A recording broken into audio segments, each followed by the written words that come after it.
Yes classes, आपका स्वागत है। कल अपन ने उपमा अलंकार को कंप्लीट किया था। अब उससे आगे पढ़ते हैं उत्प्रेक्षा।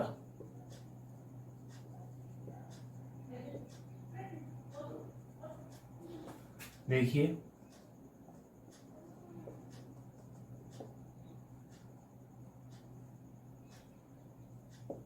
उत्प्रेक्षा अलंकार। उत्प्रेक्षा अलंकार की अपन देखते हैं परिभाषा।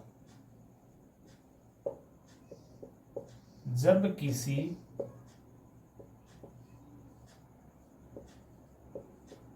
पद में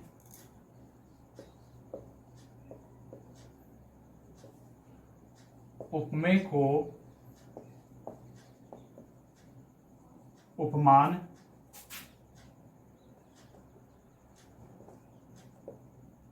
नहीं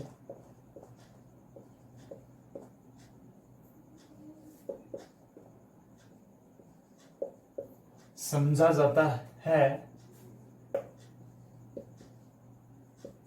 केवल उपमेय में उपमान की संभावना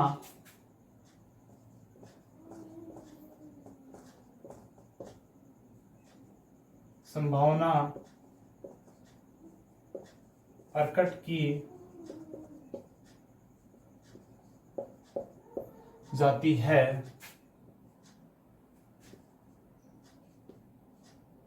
वहां उत्प्रेक्षा अलंकार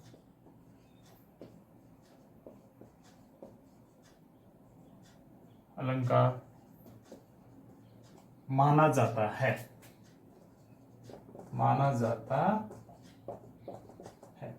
देखिए, उत्प्रेक्षा अलंकार क्या है? उपमेय को उपमान नहीं समझा जाता है। उपमेय को उपमान नहीं समझा जाता है, केवल उपमेय में उपमान की एक संभावना प्रकट की जाती है। यानी कि जो उपमेय है, जो एक पदार्थ है, उसको दूसरे की अपन उपमा देते हैं। जैसे मुख है, और मुख को अपन उपमा किसकी देते हैं? चंद्रमा के समान है।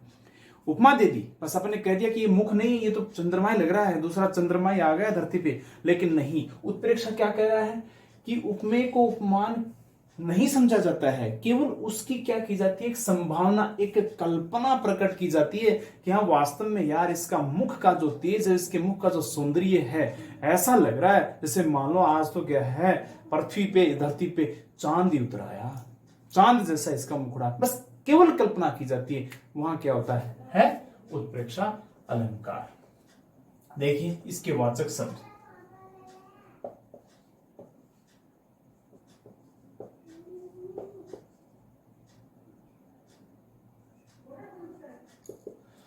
जैसे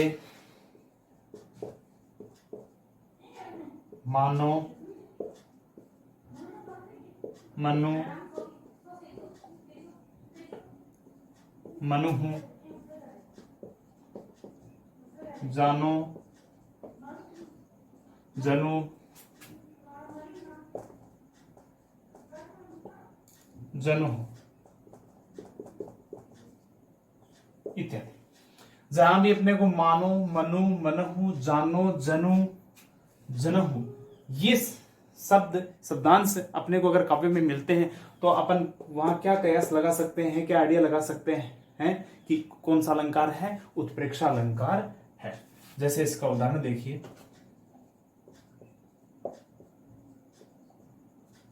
जैसे दादुर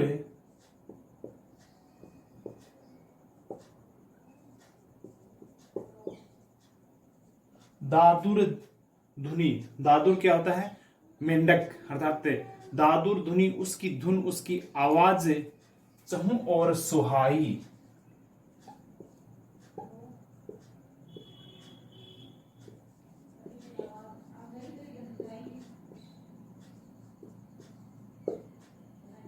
सुहाई। वेद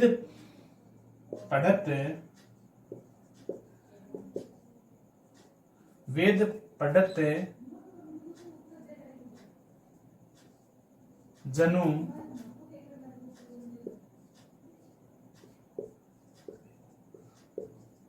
वटु समुदाय। धातु ध्वनि चहु और सुहाई वेद पढ़त जनु वटु समुदाय। तो देखिए यहां पे उपमेय क्या आ रहा है, यहां पे दादुर ध्वनि, ये दादुर ध्वनि क्या आ रहा है, उपमेय, यानी कि मेंढक की आवाज चहु और सुहाई, चारों तरफ मेंढक की आवाज सुनाई दे रही है, तो उसका क्या कयास लगा रहे, इस तरह से मेंढक टर्रा रहे हैं, टर टर कर रहे हैं। वेद पढ़त जनु वटु समुदाय, जनु वाचक शब्द आ रहा है ना भैया, ये क्या रहा है, वाचक शब्द आ रहा है। वेद पढ़त, ये क्या हो गया यहां, उपमान। जनु, जानो कि ये क्या है, यहां पे संभावना सूचक वाचक शब्द है, और क्या संभावना कल्पना की जा रही है, वेद पढ़त वटु समुदाय, यानी कि सारा समुदाय क्या कर रहा है, वेदों का उच्चारण कर रहा हो, ऐसा प्रतीत हो रहा है। ये संभावना, एक कल्पना यहां की जा रही है, इसी को अपन क्या कहते हैं, उत्प्रेक्षा अलंकार कहते हैं। विशेषकर इसमें जो वाचक शब्द उनको आपको ध्यान रखना है, मानो, मनु, मनहु, जानो, जनु और जनहु। और जहां उपमेय में उपमान की केवल और केवल संभावना की जाती है, वहां कौन सा अलंकार होता है, उत्प्रेक्षा अलंकार होता है। अब देखते हैं उत्प्रेक्षा के भेद।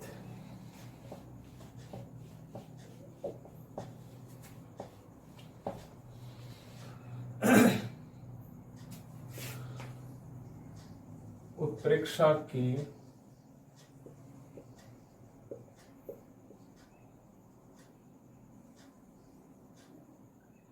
मुख्यतः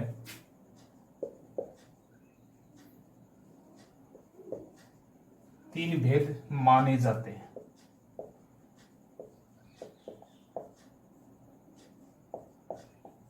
कितने भेद माने जाते हैं भैया, इसके तीन भेद माने जाते हैं। और तीन भेद कौन कौन से हैं देखते हैं अपन।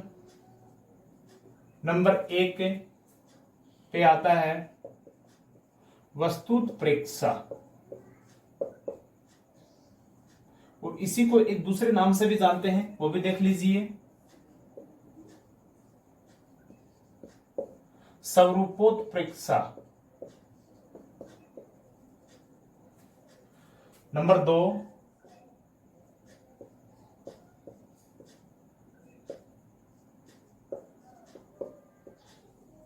हेतुत्प्रेक्षा, और नंबर 3 है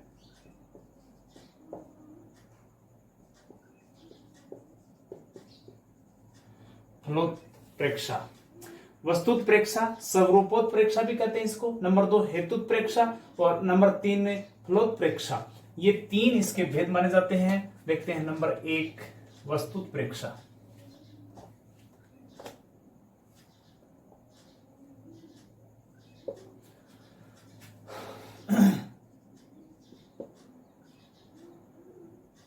जब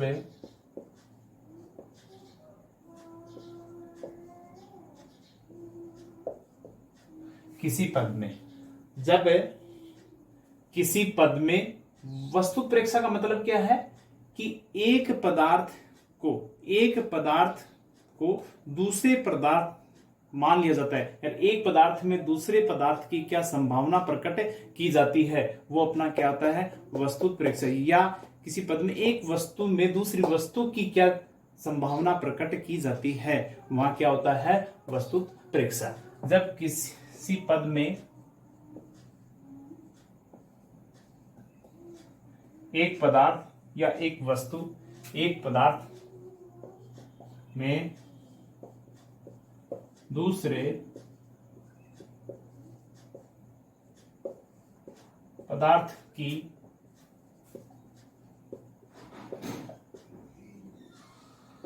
संभावना की जाती है, वहां वस्तुत्प्रेक्षा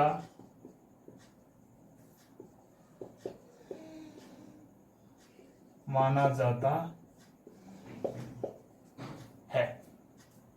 जब किसी भी पद में एक पदार्थ में दूसरे पदार्थ की क्या की जाती है, संभावना की जाती है, वहां वस्तुत्प्रेक्षा माना जाता है। जैसे देखिए यहां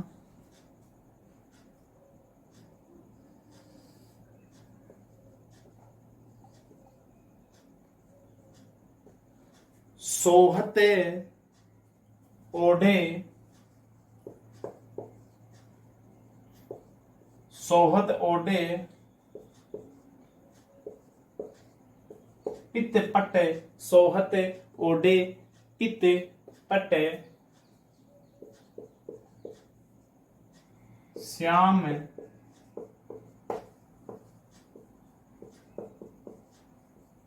सलोने का।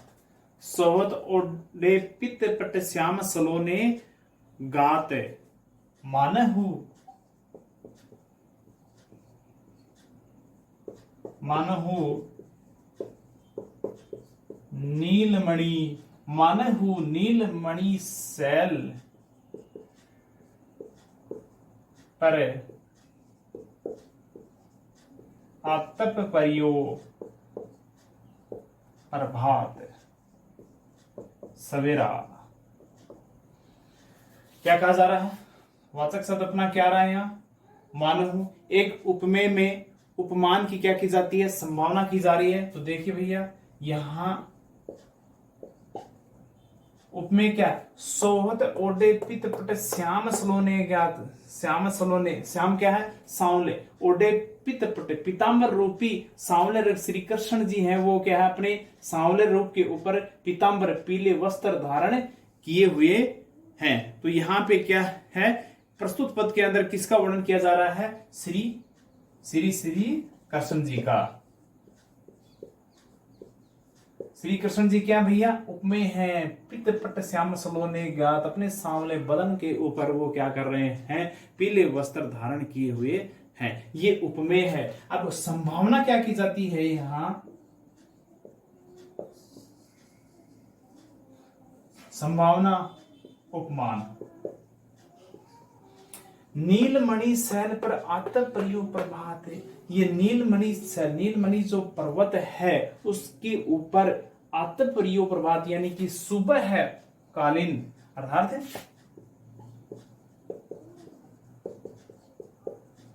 नीलमणि पर्वत पर प्रातःकालीन सूर्य किरणें।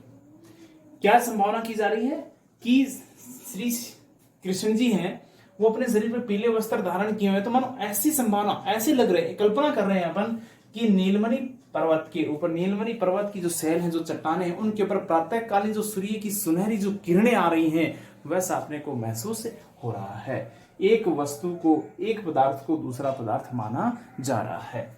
वहां क्या होता है? वस्तुत्प्रेक्षा।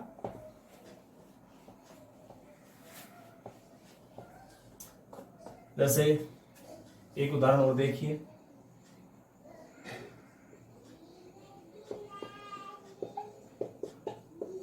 उन्नत हिमालय से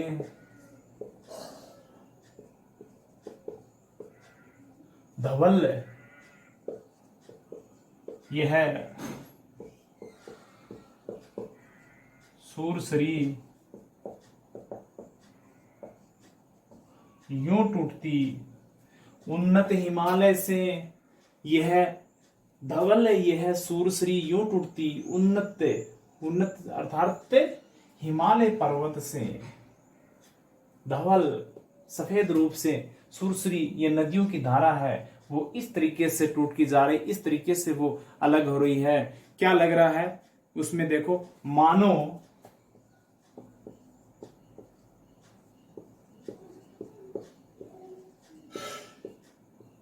मानो पयोधर धरा से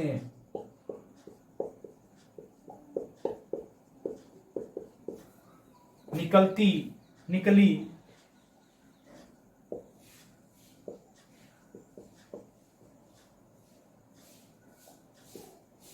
दुग्ध धारा। देखिए यहां ये क्या है?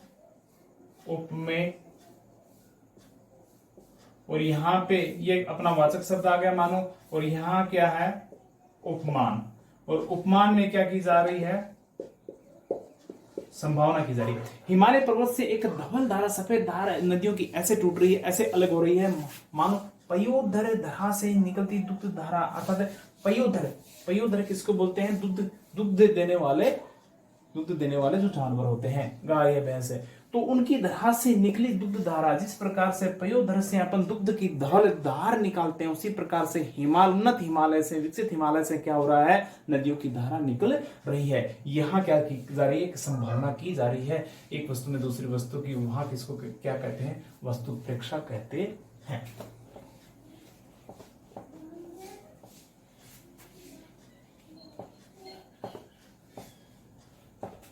अब देखिए इसका नंबर 2,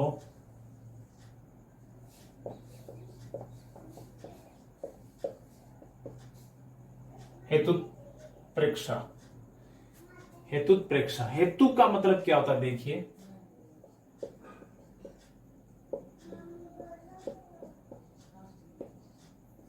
हेतु का अर्थ है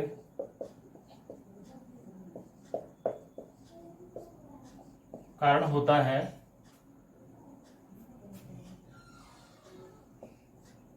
जब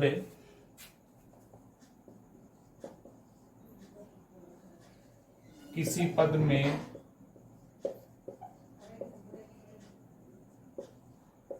उपमेय में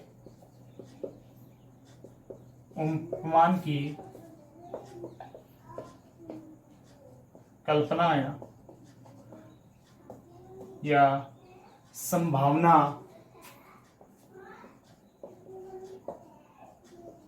करने पर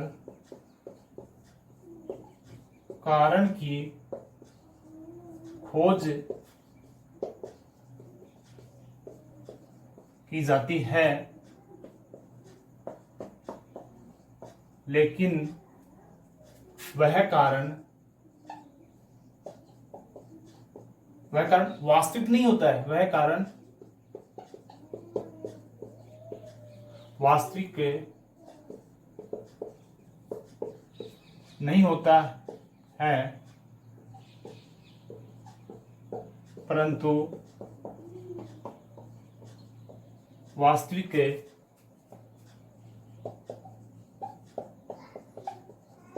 मान लिया जाता है, वहां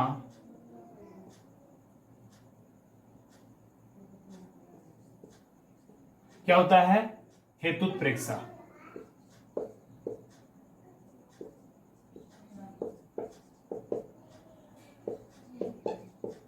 माना जाता है। देखिए यहां पे क्या है कि उपमेय में उपमान की कल्पना संभावना की जाती है। वो कल्पना संभावना क्यों कर रहे हैं, क्या कारण है, उस कारण की खोज करते हैं, और उस कारण की खोज करने पे वो कारण भी क्या क्या वास्तविक नहीं होता है, अवास्तविक कारण होता है, और उसी को अपन क्या मान लेते हैं, वास्तविक मान लिया जाता है, और वही क्या कहते हैं, उसे हेतुत्प्रेक्षा कहते हैं। जैसे देखिए